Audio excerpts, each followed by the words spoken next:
perfetto, io allora, come si fa qui? Ecco qui, Recording in progress. ok, perfetto, io direi che si può cominciare.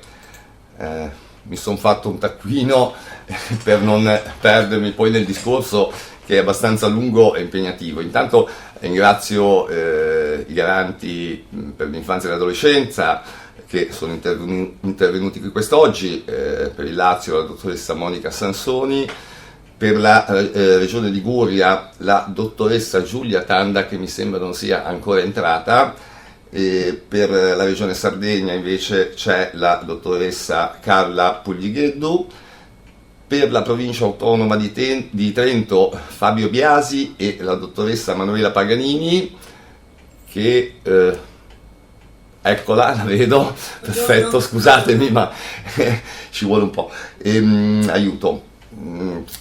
E poi per la Campania il dottor Giovanni Galano e la dottoressa Antonella D'Andrea, che mi sembra di aver visto prima. Sono io? Aiuto, non la vedo. Buongiorno. Ah, ecco, ok, mi chiedo scusa, ma la perdo, vi ho sullo schermo grosso. Se mi sentite? Sì, la sentiamo. Anzi, io spero di aver aperto il microfono a tutti, poi vabbè, ve lo aprite, diciamo, quando è il vostro momento per parlare. Poi ringrazio i relatori, io presenterò il report, Federico Tulli, che è giornalista e in particolare studioso della materia, non solo sulla Chiesa, il coordinatore legale della Rete Abuso, che è il dottor Mario Caligiuri, poi il dottor Ghezzi del Cismai, Giorgio Barone, che è del Comitato Sportivo e del CONI, Ludovica Eugenio di Italy Church 2. Poi ci saranno come ospiti l'avvocato Pasquale Lattari, l'avvocato Luca Battaglieri, Giorgio Toselli, che ho visto prima, Dino Children Mabuse e Maurizio Gualerni. Va bene, andiamo a scoperchiare un po' quello che è un vaso di Pandora in Italia, perché io ho iniziato all'inizio estate a voler fare questo report. Ho detto, domandiamoci quante sono le vittime dei sacerdoti pedofili in Italia. Poi, diciamo, allestendo questo report e poi domandando a colleghi e via dicendo, insomma in molti, uno di questi è stato proprio Giorgio Barone, dei primi, che mi dice: ma guarda, anche noi nei comitati sportivi abbiamo lo stesso identico problema, soprattutto nell'ambito del volontariato, in quello agonistico no. E quindi mi sono un po' più soffermato, al di là che ci sono dei vuoti legislativi che poi vedremo, che denunciamo da anni, e già nel 2019 abbiamo portato come associazione all'attenzione del Comitato ONU, che ha convocato l'Italia e l'ha ascoltata. L'Italia poi, se sarà il caso, c'è un breve video che vi ho già mandato nella documentazione, come vedrete non risponde alla domanda sulla prevenzione, risponde quali sono le pene che si applicano in Italia, ma viene da sé che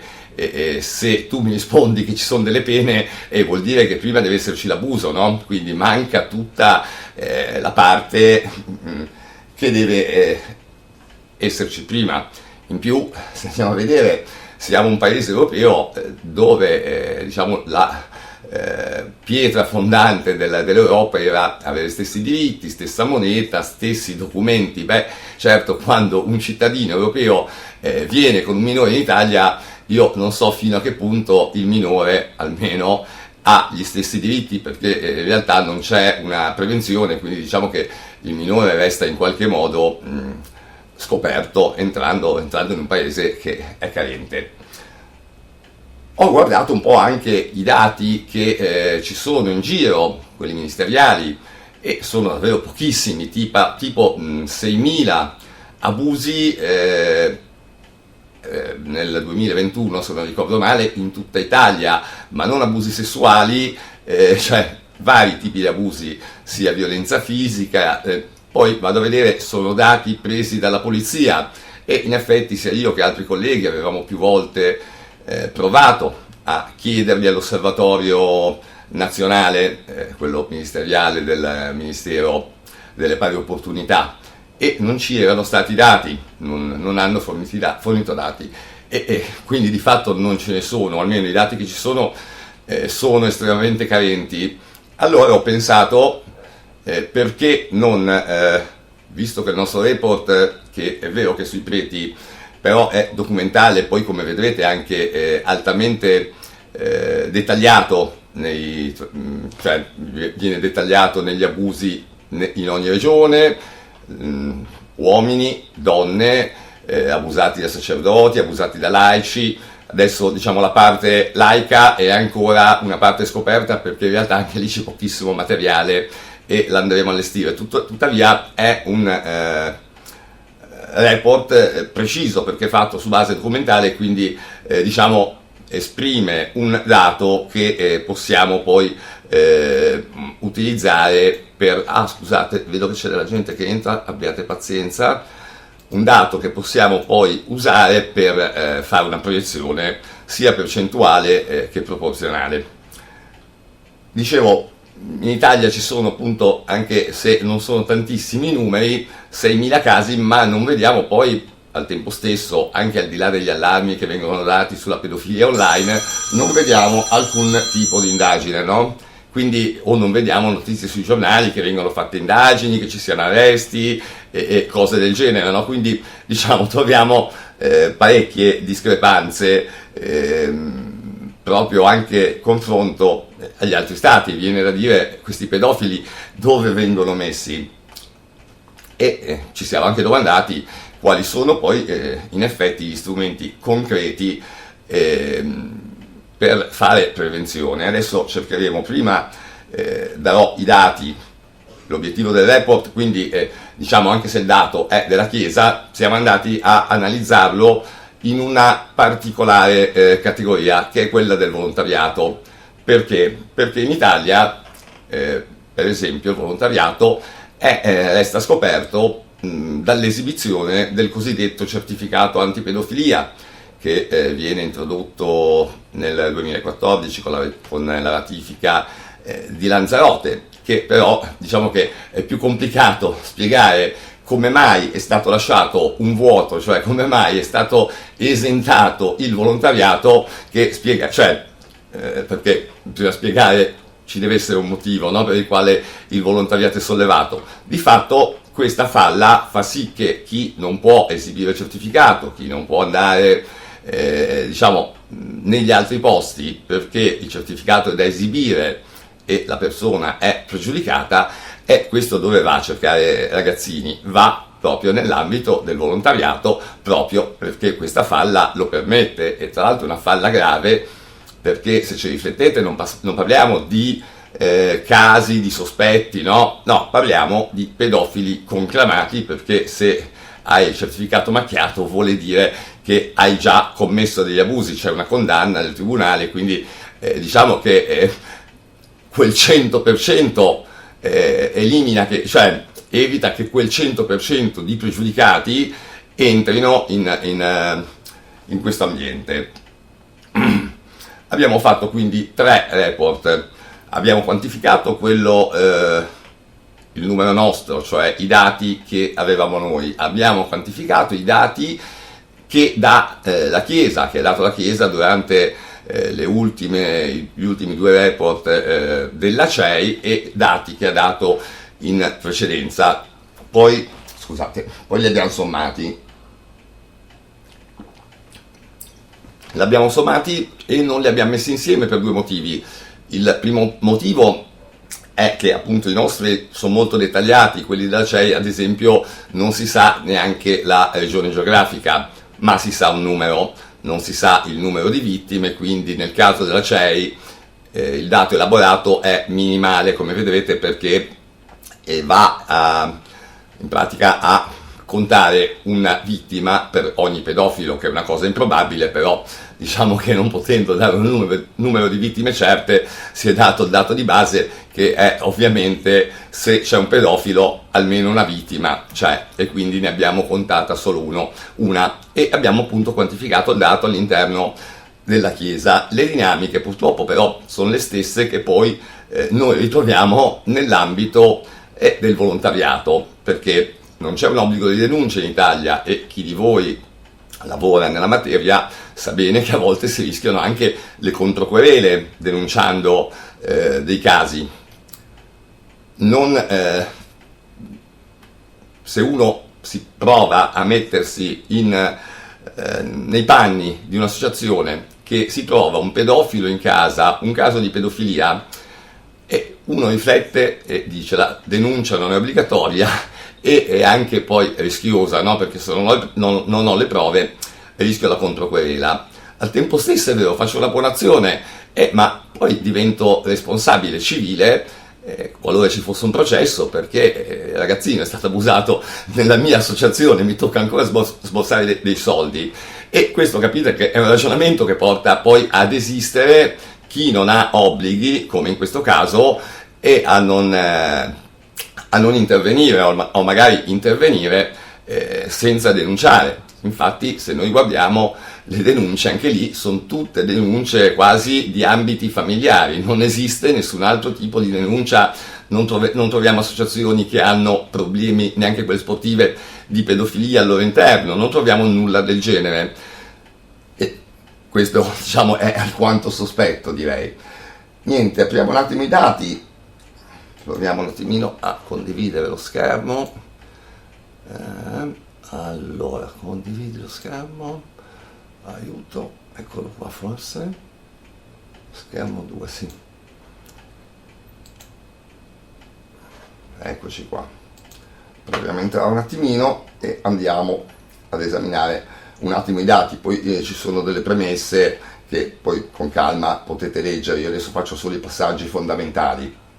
Allora, questo primo pannello abbiamo le due parti, quella verde e quella blu, che è un conteggio preliminare, cioè abbiamo trovato prodotti da 330 sacerdoti, 29 laici e una suora, un potenziale di vittime, no, un effettivo di vittime di 1570.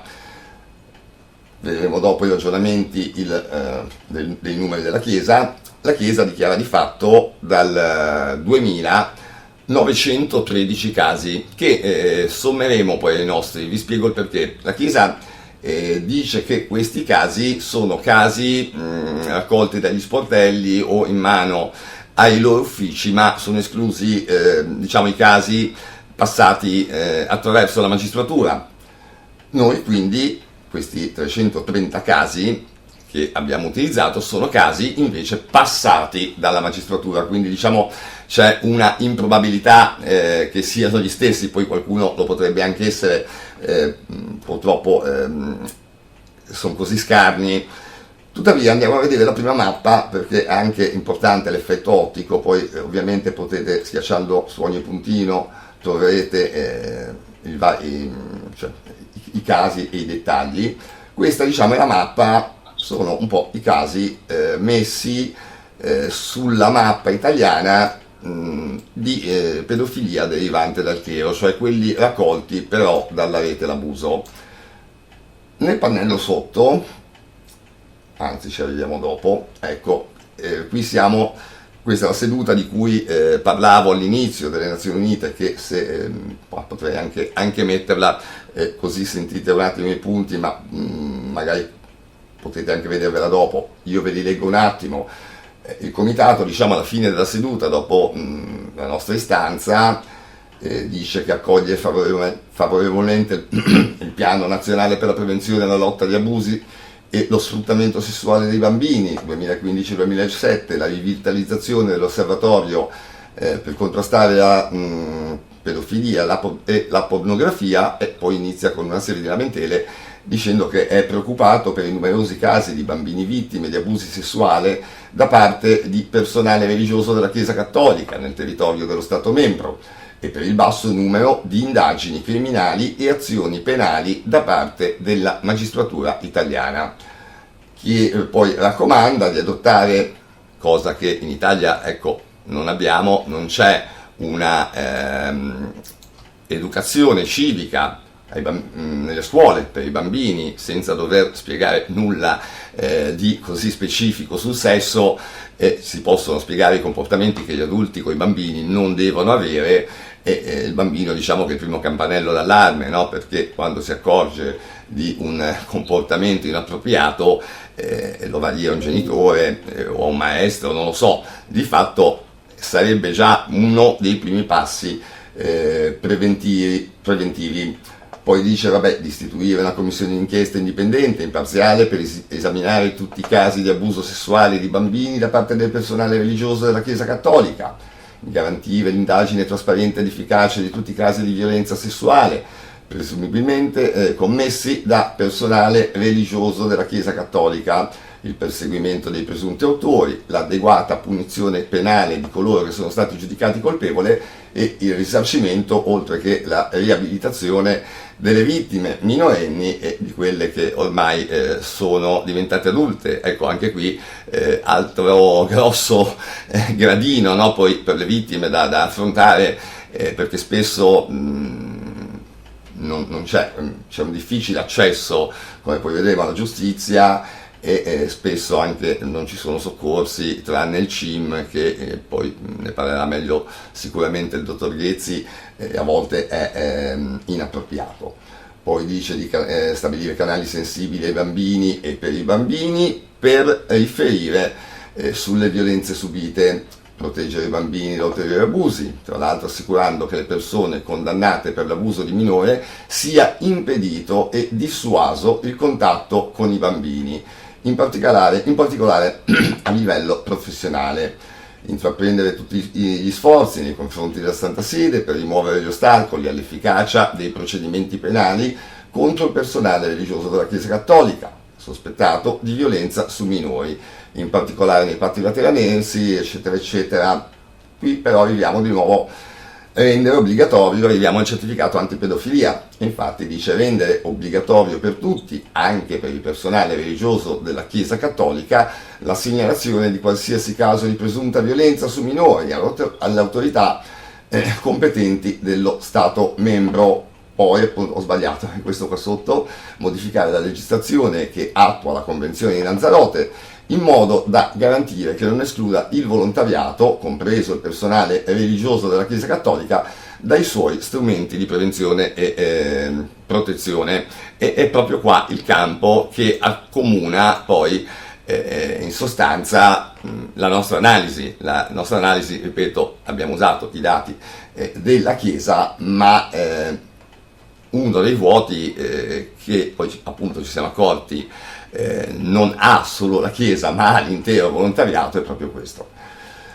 Poi qui c'è il commento e arriviamo ai dati, c'è, diciamo, tutta la cronostoria per vedere dove abbiamo preso i dati che andiamo a presentare, e c'è la seconda mappa. Questa è la seconda mappa che è semplicemente appoggiata sotto quella di prima, e pur non sapendo quanti, cioè dove sono stati commessi i casi che la Chiesa ha registrato, sono quelli blu, li abbiamo un po' divisi per tutta la penisola, e questo è solo il panorama che abbiamo all'interno della Chiesa, e parliamo di circa 1200 potenziali stupratori, perché qua sono segnati coloro che vengono intesi come pedofili. 1200 su un totale, perché la Chiesa ha in Italia 53.000 preti, quindi c'è una percentuale alta, che poi appunto vedremo se i motivi sono quelli che abbiamo individuato, diventa davvero letale, perché nel volontariato sono ben di più di 53.000 preti. Qui facciamo il conteggio e arriviamo alla tabella finale, dove compariamo i dati. Quelli contati dalla rete sono 360 casi, quelli dalla CEI 913, parliamo di soli abusatori. Ora sappiamo che il dato è molto in ribasso, perché Vincent Ely, che è un collega, un tecnico, ha fatto questa tabella statistica in base alle commissioni d'inchiesta. Diciamo che allora in Italia esce quasi un 3-5% se non sbaglio, da 501.000 casi, e in effetti poi noi troviamo questo dato che è circa un 4% nella somma dei dati che andiamo a fare, che ci porta a 5.559 casi, che sono quelli censiti solo da noi in questo report nell'ambito della Chiesa. Abbiamo poi qui, ci sono vari dettagli, tornando al nostro, quello iniziale, no? Quello che fa campione, che dà il primo risultato di 1570 sopravvissuti, che poi appunto viene proiettato e dà il risultato di 5.000.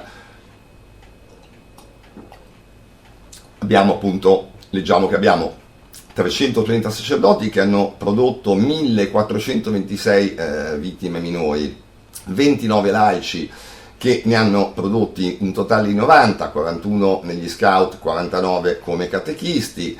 Ci sono gli adulti vulnerabili conteggiati, ci sono le suore, quelle sopra sono quelle abusanti e quelle sotto sono quelle abusate, perché l'obiettivo è anche poi di allestire appunto di più queste due sezioni, che sono quella dei laici e delle suore. Abbiamo un totale di 192 donne e 1378 uomini. Poi qui abbiamo tutta la tabella: in Abruzzo 13, in Basilicata 19, poi all'interno delle schede, diciamo che adesso andiamo a vedere una, avremo tutti i vari dettagli, no? Abbiamo appunto il nostro totale e siamo riusciti anche a fare un paragone. Allora, 1570 casi, di cui 551 non hanno ottenuto nessun tipo di giustizia dal Tribunale dello Stato, 1404 su 1570 invece sono casi che sono poi stati denunciati anche all'autorità ecclesiastica, che semplicemente non ha proceduto. Poi vabbè, qui c'è il calcolo di come abbiamo ottenuto appunto il dato proporzionale, che su 1570 vittime della rete va a sommarsi alle 3.990 dichiarate e calcolate dalla Chiesa appunto per questo totale. Adesso siamo andati a fare un'altra operazione, cioè quella di provare con il dato percentuale che ci ha istituito 1273 casi, che sono i preti censiti su un totale di 35.000, ci dà un 3,64%, che siamo andati a proiettare, questa volta non più sulla base di soli 35.000 unità di persone, cioè i sacerdoti, ma a quanto ci dà il dato Istat di personale volontario nelle associazioni. Parliamo di 4.661.000 persone, che abbiamo provato a un 3,64% a vedere cosa produce. Questo ovviamente è un dato, è una proiezione, quindi è ipotetico, tuttavia questo risultato qua viene fatto perché nel report della Chiesa siamo andati a vedere anche quante vittime riusciva a produrre un sacerdote. Ne sono uscite 5, perché ovviamente, come ho già detto, il report è carente, e quindi abbiamo poi moltiplicato per 5 il risultato, che è 169.000, cioè il 3,64%, e da 848.300 potenziali vittime, queste nell'ambiente appunto del volontariato. Ok, sono tornato. Quindi diciamo che questi dati a noi sembrano gravi già di loro.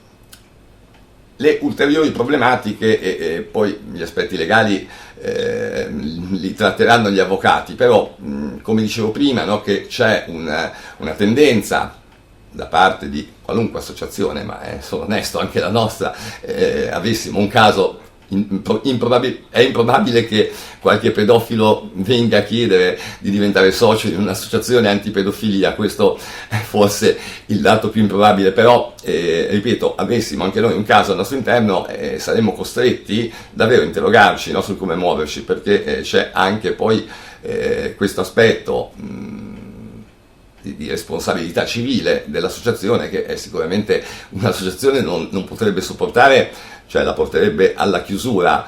Quindi diciamo ci sono una serie di problematiche. Con l'obbligo di denuncia la problematica intanto quella di rischiare la controquerela si risolve da sé, perché se il cittadino è obbligato a denunciare è ovvio che non può poi essere, cioè denunciare il sospetto, è ovvio che poi non può essere controquerelato, e in quel caso però avremmo la denuncia e la sicurezza del cittadino, una protezione per il minore e la polizia che fa le adeguate indagini, cioè non le facciamo noi, non cerchiamo noi di raccogliere delle prove, ci siamo? Perché qualcheduno l'ha fatto in malo modo, qualche volta ci siamo trovati anche dei processi invalidati proprio dall'inquinamento che c'era stato anche nel dialogo tra queste persone e le vittime stesse, no? Che hanno poi invalidato la credibilità e la sostenibilità della tesi. Dicevo, qui vedete già la situazione si ribalterebbe, perché anzi sarebbe l'associazione in un caso del genere a farsi carico, con l'obbligo di denuncia ovviamente, a farsi carico di assicurarsi che nell'associazione, seppur di volontariato, non entrino persone, no, che hanno già un certificato antipedofilia sporco, perché questo purtroppo, questa lo capirete bene, è la realtà. La linea purtroppo porta in questa direzione, no? Perché sia per convenienza sia per tante altre questioni. Quindi qui spezzo una lancia per la Chiesa, davvero, perché effettivamente sui giornali si legge solo dei casi della Chiesa, ma i casi qui ne vengono conteggiati molti di più. Sembra un po', diciamo, no? La Chiesa, qualcuno dirà solo matto, ma sembra un po' nell'occhio del ciclone, e non sono poi nell'occhio del ciclone questi vuoti che, ripeto, sono gravi, li ha riconosciuti anche l'ONU, ma insomma ve ne rendete conto da soli, ecco, perché questo buco porta a non isolare poi di fatto chi noi sappiamo che è pregiudicato, no? E mentre il buco della mancanza dell'obbligo di denuncia porta difficoltà a denunciare a terze persone, perché le prove difficilmente si hanno in un caso d'abuso, no? Difficilmente sei presente, quindi puoi avere un sospetto, puoi denunciare un sospetto, difficilmente è la prova certa, e quindi diciamo c'è questo impedimento e il rischio della controquerela nel denunciare, cosa che appunto non ci sarebbe, lì inizierebbe un discorso preventivo. Contiamo poi che anche lo stesso certificato antipedofilia funziona con una condanna precedente, quindi se non c'è la denuncia, no? Se non c'è l'obbligo di denuncia, capite bene che poi non sei segnato sul certificato antipedofilia. Ecco, diciamo che è un po' una situazione, un cane che si morde la coda. Io direi di aver concluso.